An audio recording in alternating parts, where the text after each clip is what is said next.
High Jitu, আজকের math ক্লাসে তোমাদের সবাইকে স্বাগত জানাচ্ছি। আজকে আমরা হায়ার ম্যাথ ফার্স্ট পেপারের চ্যাপ্টার 1 এর সেকেন্ড পার্ট, যেটা চ্যাপ্টার 1.2 এর নির্ণায়ক রিলেটেড যে ফর্মুলাগুলো বা যে রুলসগুলো তোমাদের জানা দরকার সেগুলো নিয়ে আলোচনা করব এবং এর পরবর্তী ক্লাসে আমরা নির্ণায়কের ম্যাথ সলভ করব।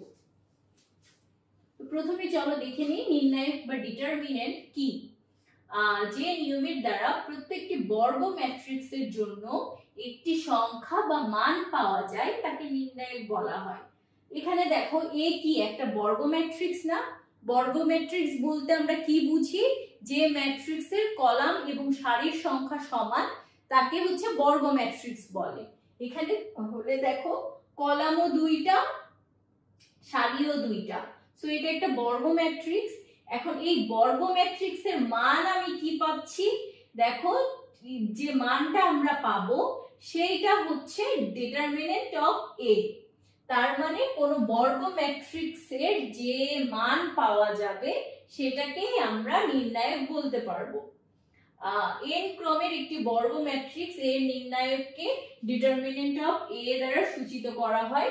তোমরা ডিটারমিনেন্ট অফ এ দ্বারা লিখতে পারো, অথবা এই যে পরমাণ অফ এ এই টাইপের আকারেও লিখতে পারো, কিন্তু সবগুলো কি হতে হবে? অবশ্যই বর্গ ম্যাট্রিক্সের মান হিসেবে হতে হবে, অর্থাৎ সারি আর কলাম সংখ্যা সমান হবে।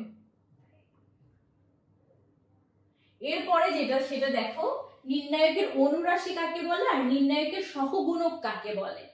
কোন নির্ণায়কের যে কোনো ভুক্তির অনুরাশি হচ্ছে ওই ভুক্তি যে সারি ও কলামে অবস্থিত সেই সারি ও কলাম বাদে অবশিষ্ট সারি ও কলাম নিয়ে গঠিত নির্ণায়ক, অর্থাৎ মাইনরস অফ নির্ণায়ক বা মাইনরস অফ ডিটারমিনেন্ট বলতে আমরা বুঝবো।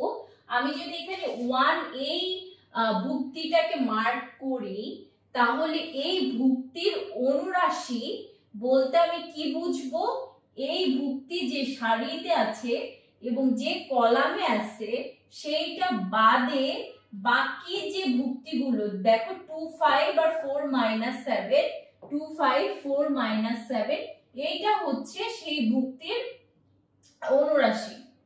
ওকে, তাহলে বুঝতে পারছো? এইখানে যদি আমি 1 নেই, আচ্ছা, আর প্লাস মাইনাস সাইন তো তোমরা মোটামুটি জানো।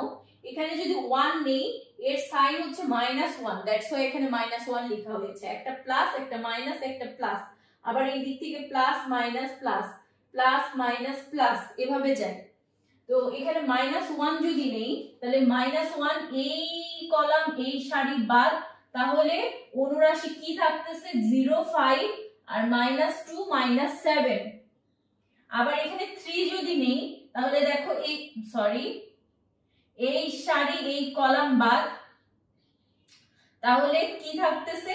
0 2 আর -2 4, 0 2 -2 4।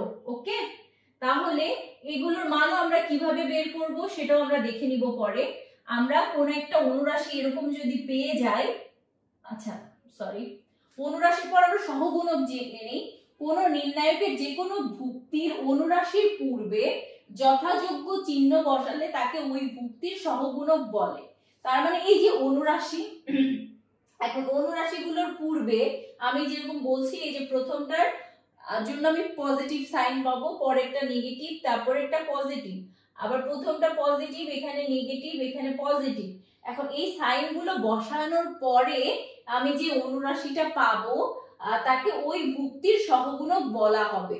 অর্থাৎ কোন ভুক্তির সহরাশি আর সহগুণক কিন্তু প্রায় একই রকম। অনুরাশিটা কি হচ্ছে? প্লাস মাইনাস সাইন ছাড়া, আর সহগুণক হচ্ছে প্লাস মাইনাস সাইন সহ। এখন হচ্ছে এই অনুরাশিগুলোর মান আমরা কিভাবে বের করব?